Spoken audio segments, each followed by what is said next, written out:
We've all heard the phrase, mind over matter. But where is God's grace in that? Our thoughts shape how we experience life and faith, but God's grace is what truly transforms us. Today we're talking about the connection between mindset, mindfulness, and grace, and how what's inside us and what we think matters more than what's happening around us. Hello. Welcome to the second full episode of Everything is Grace. First off, I just want to thank you all for just your overwhelming support. It's been really cool to see just the responses and the reactions to the first full episode and introductory episode of this podcast. And I'm really excited to see where it goes, as I've heard from many of you guys that you're excited to see what's to come as well. So with that said, I would love to get your feedback. I would love to just hear, what's connecting with you, and then what topics you are interested in hearing about, going deeper into. So if you aren't already, make sure that you go over to my Instagram and find my podcast profile, which is Everything is Grace Pod. Everything is Grace Pod. I'll link it in the show notes as well. But go ahead and follow that Instagram account and let me know. Message me. I'd be happy to hear from you and just see who's actually listening. So, a little personal update. For those who don't know, I am 34 weeks pregnant. I actually literally have my 34-week prenatal appointment tomorrow. And I am just juggling all the things, family, work, and then, of course, we just entered into Lent, the Lenten season, this past last Wednesday on Ash Wednesday, and then this past Sunday was the first Sunday of Lent. And it's just a lot, which is amazing and good. But I really had hoped to release more episodes at this point already, but life really got in the way just with pregnancy and family and work and all the things that I obviously just mentioned. But so I'm just really grateful that the Lord's just continued to give me the time that I need to be able to do this and keep moving forward. So with that said, these next few episodes will give just an overview of the direction of this podcast, where this podcast could go. As I've shared before, they're like introductory foundational episodes. I think they're going to introduce just a range of topics that we could go and go deeper in together as we move forward. So this podcast episode is entitled Grace Begins in You, How Your Thoughts Shape Your Life and Faith. And like most, I think, episodes moving forward, I'm going to be talking a lot about, I'm going to be sharing like stories, especially personal testimony. I think I might have shared in the introductory episode that I love to share experience and testimony, whether it's me or hopefully guests in the future. I just think that it's a great place to start, especially because you cannot deny someone's experience, right? Someone has an experience, and I think it's a great place to start to just begin conversations and then to seek truth in those experiences together and to grow from there. So with that said, I am going to go ahead and share to begin this topic with my own experience of it, which is really finding grace in the interior life. So first off, this kind of started for me in a way that you might not expect. Definitely not what I expected, which was I started a program back in 2020 called Optavia. Some of you might have heard of it, some of you have not, but it is actually still exists today, a weight loss program. So many other people can also join if you're not looking to lose weight and just trying to build healthy habits, essentially. But when I had joined, it was to lose weight, especially after my first daughter was born. I was extremely overweight at the time. In fact, I was about 120 pounds overweight at the time. And it was kind of a scary place to be. I was looking for different options because my goals for that year were very clear. I was like, I need to work on my own physical health in order for me to be a better mom, in order for me to serve my family better. So I came across this program through a good friend of mine called Optavia, and it was not what I was expecting to do, but it just seemed to make sense at the time. I dove into it and I found that kind of the process actually helped me in more than just the weight loss. I mean, it helped with the weight loss for sure, just with all of the different steps that I was doing. But I also learned about better hydration. I learned about just better movement for myself, healthy movement. And then the biggest piece that I was not expecting was having a healthier mindset. Makes sense, right? Like, oftentimes the things that are keeping us from being physically fit is our own mindset of like, can we actually do this thing? And oftentimes what you'll see in people who do really work towards those kind of goals is they have this like conviction, like, I'm going to move forward and I'm going to do this thing, no matter how hard it is, no matter how much it takes of me.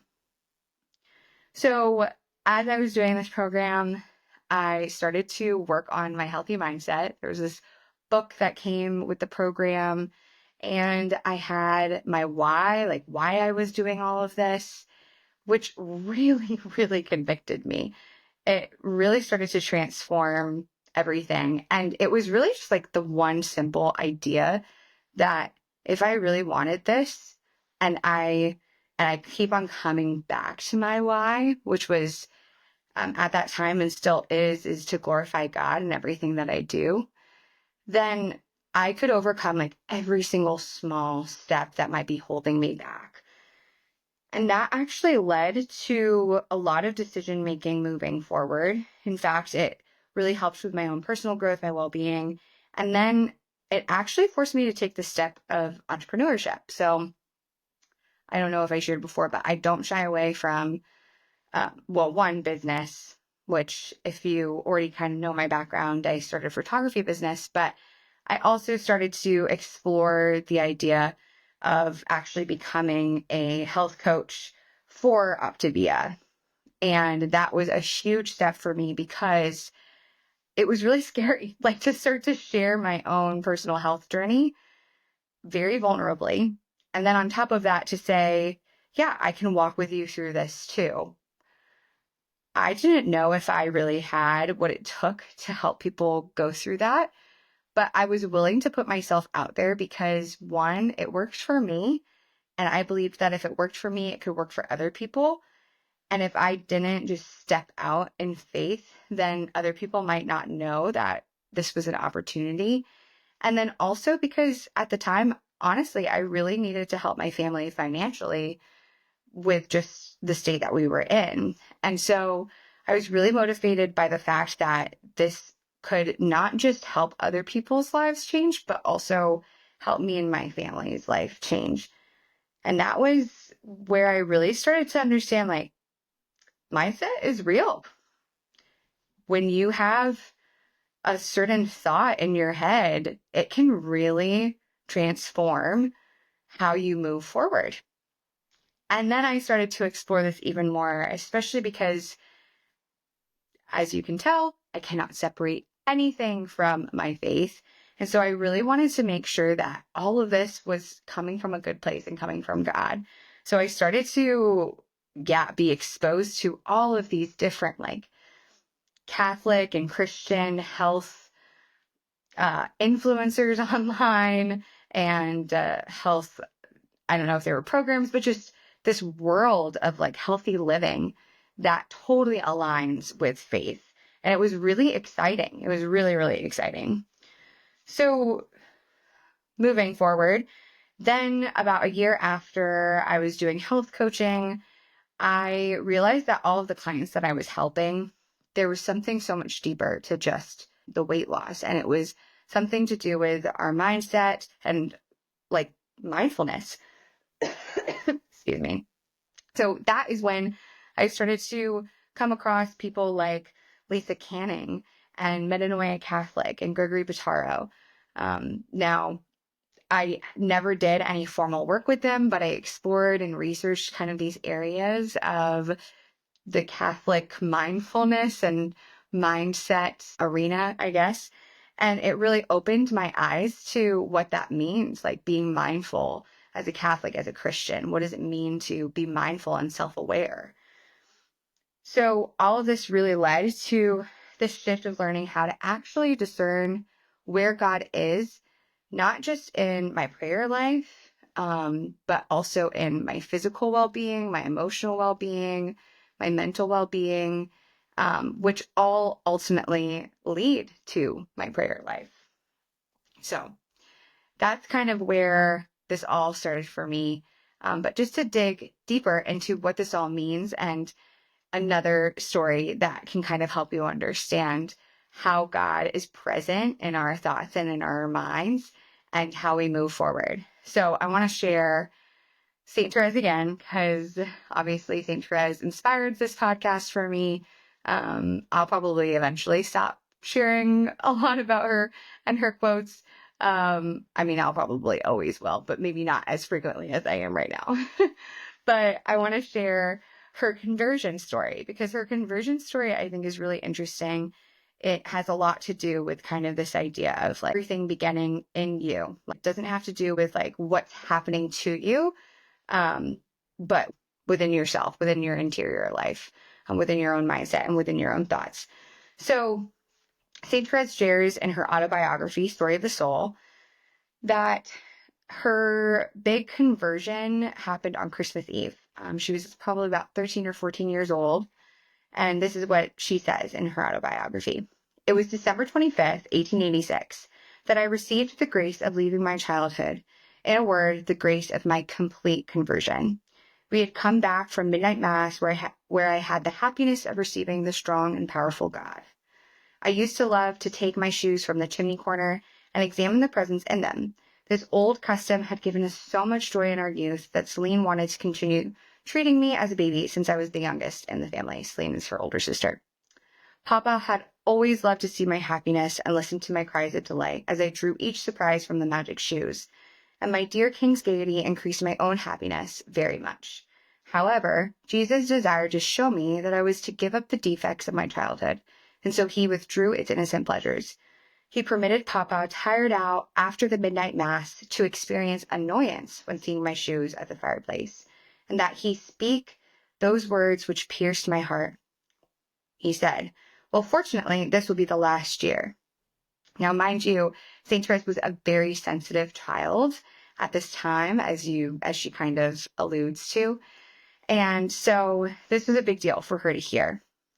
I was going upstairs at the time to remove my hat, and Celine, knowing how sensitive I was, and seeing the tears already glistening in my eyes, wanted to cry too, for she loved me very much and understood my grief. She said, "Oh, Therese, don't go downstairs. It would cause you too much grief to look at your slippers right now." But Therese was no longer the same. Jesus had changed her heart. Forcing back my tears, I descended the stairs rapidly, controlling the poundings of my heart.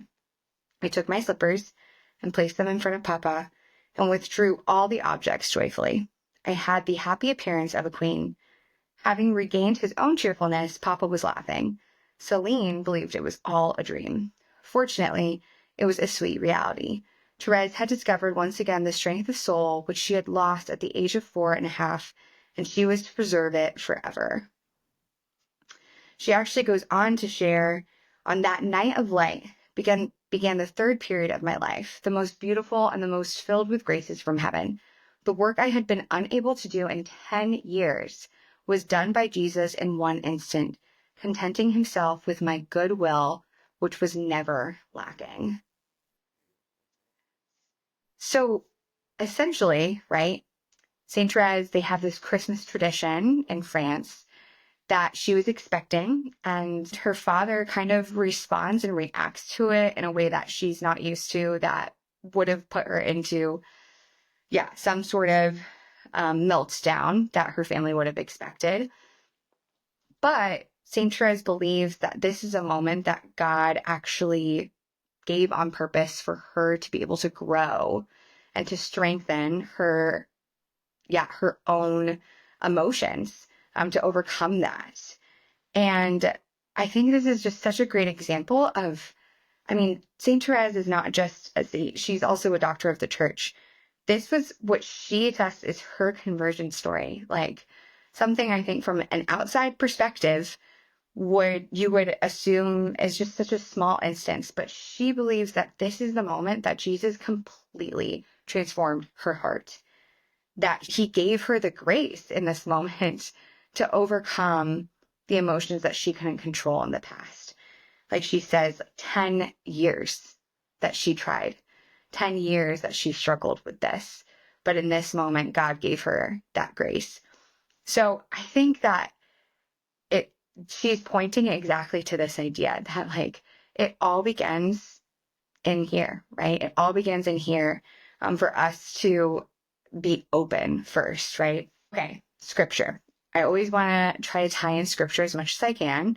And in Mark 7, this passage came up in either daily reading or Sunday gospel in the past few weeks. But in Mark 7, Jesus says, nothing that enters one from outside can defile that person, but the things that come out from within are what defile. This is Mark 7:15.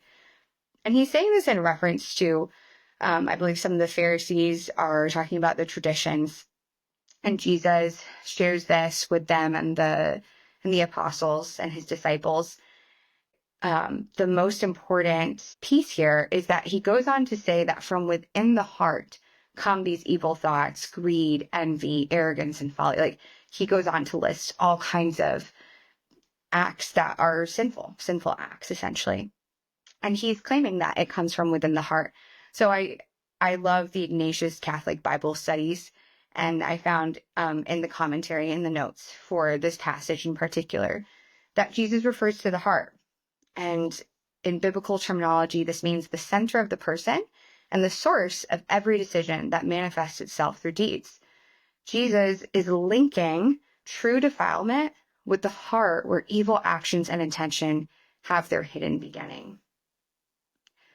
So the reason I want to point this out is because if this is true, that from the heart, from inside of us, come evil actions or sin, then the opposite is going to be true too, right? If God created us with free will and created us to be able to do evil and to not do evil, right? And so from the heart is also going to be where we allow the Lord to perfect us and to actually do the things that he wants us to as well, and to be open to, again, his grace, to be open to him transforming us.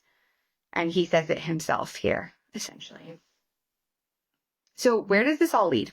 Well, I was having this conversation with a good friend of mine over text a few weeks ago, and we were talking about how we were really stressed, honestly, about motherhood and family life and work and just all the things that we need to do, finances, just all the things that we feel like the Lord might be asking us to do.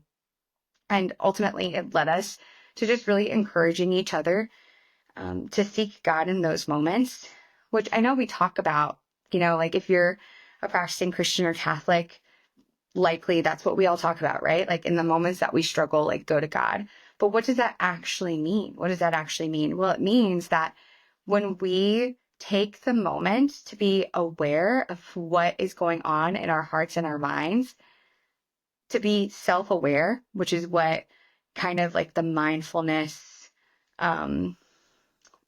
community talks about these days, the self-awareness, self-care, when we can make that into and really seek God in that, being self-aware is recognizing, okay, where is my head and my heart? And what is God trying to do in all of that? Okay. That self-awareness should lead us to being fully open to the grace of God, because we recognize our need. We recognize lack of God's grace in our lives because we're just not allowing it in, and to really see where he's working and trusting that he's going to give us exactly what we need. So this mindfulness leads to prayer and leads to real relationship with God, leads to fully allowing him into our hearts, right? That's how grace begins in us, right? God literally creates us to have a relationship with him. And so that's going to start here, right? It's going to start here in us, in our interior life. All right. I would love to leave you with a few, I guess, next steps and resources. So first off, something that I think I just want to encourage you, especially in this Lenten season, is to invite God into your thoughts. Every single thought, like even when it's not in like a contemplative time of prayer, even when you're not praying, like when you have any thought that you're just questioning, invite God into that. Is that true? Is that not true? Is this something coming from God or not from God? And why am I having this thought? And what is God trying to do in that?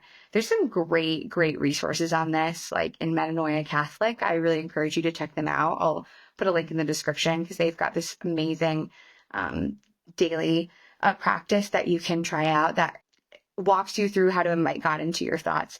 And I really want to encourage that. But here's just some reflection questions that you can do, maybe journal with this week as you explore this. So what thoughts are shaping my life right now? Are they rooted in truth and in what God wants to speak to me in my life right now? Or are they rooted in fear and in anxiety? Second, where is God's grace already at work in me that I might not be seeing? It might not just, it might be in areas of your life that you've been trying to grow that you've never connected God with, right? I know I didn't connect my faith with my health. I didn't do that for a long time. And now I see that so much more, so much clearer. So start thinking about the areas of you and like how you are trying to grow as a whole person. Where is God working in that? And where is he calling you to grow? Not just because of just this personal desire, but like because he actually wants you to grow in that way too. And then how can I shift my mindset to be more open to God's movement in my life? That's pretty connected to the last question, but if you already see that God's grace is working in a certain area, how can you be even more open to that and invite him into that? Or maybe there's an area of your personal growth that you should be inviting him more into. I have a few other resources that I'll link in the description that might help you with all of this.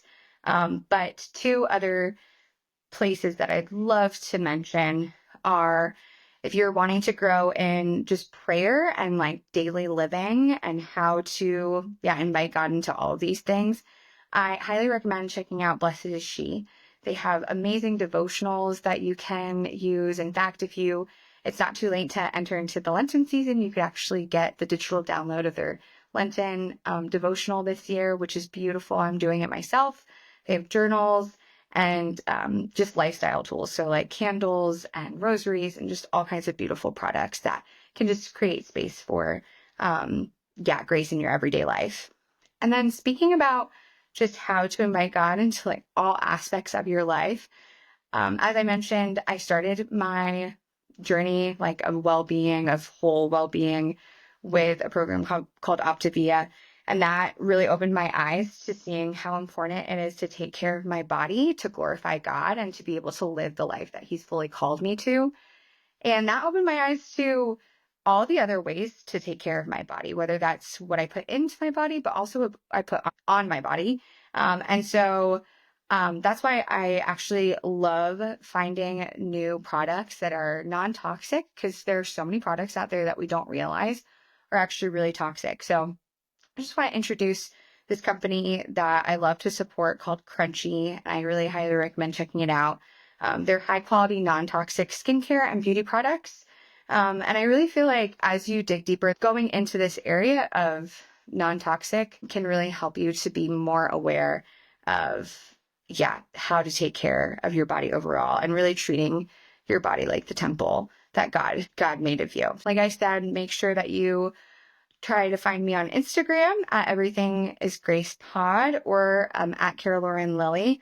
I'd love to hear what resonated with you today. And then if you loved this episode, please leave a review and share it with a friend. My final thought, your mind and your heart were created by God. So that is where he wants to encounter you first and foremost if you are open. Let's open ourselves to that together so that we might be able to see that everything truly is grace.